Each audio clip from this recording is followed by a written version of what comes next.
Hari ini kami pun berada di sini untuk menyambut dua hero kami, iaitu Ustaz Zamri dan juga Tasmim, yang dijangka akan keluar pada bila-bila masa.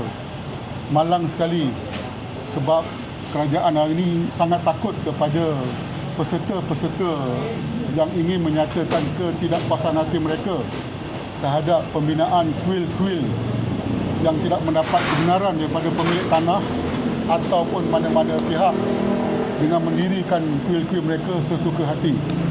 Malangnya peserta-peserta ini tadi dilayan sangat teruk, tidak semulia seperti mana peserta-peserta yang menganjurkan LGBT.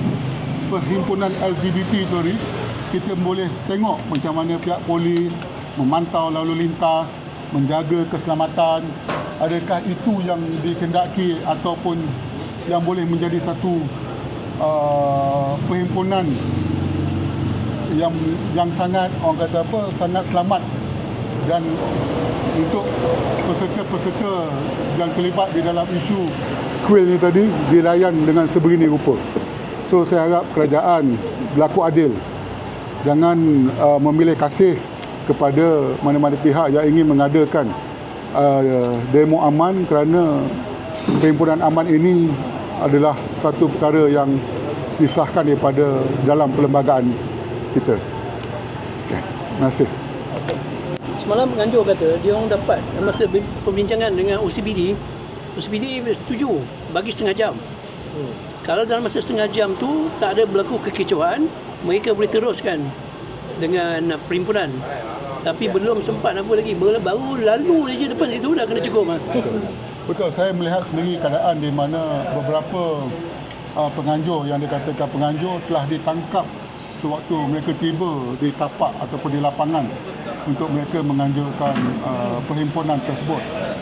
Dan kita pun sangat-sangat pelik, kalaulah kerana kehadiran Perdana Menteri India Modi boleh menyebabkan mendatangkan malu kepada negara, kita masih ingat lagi pemimpin yang sama yang mengajak rakyat merusuh sewaktu mesyuarat Commonwealth. Bagaimana kita lihat di Masjid Kampung Baru, kereta-kereta, motor-motor polis dibakar, berlaku banyaknya kerosakan-kerosakan tanpa kita mengindahkan kehadiran pemimpin-pemimpin utama dunia di Malaysia. Kenapa masa tu tak ada orang yang nak buat perbandingan dengan apa yang berlaku sekarang?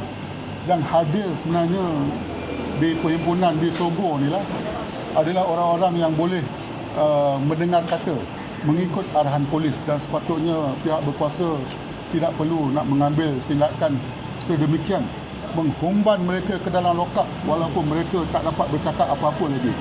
Ini satu tragedi kepada rakyat yang konon-kononnya berkata tentang demokrasi di dalam negara.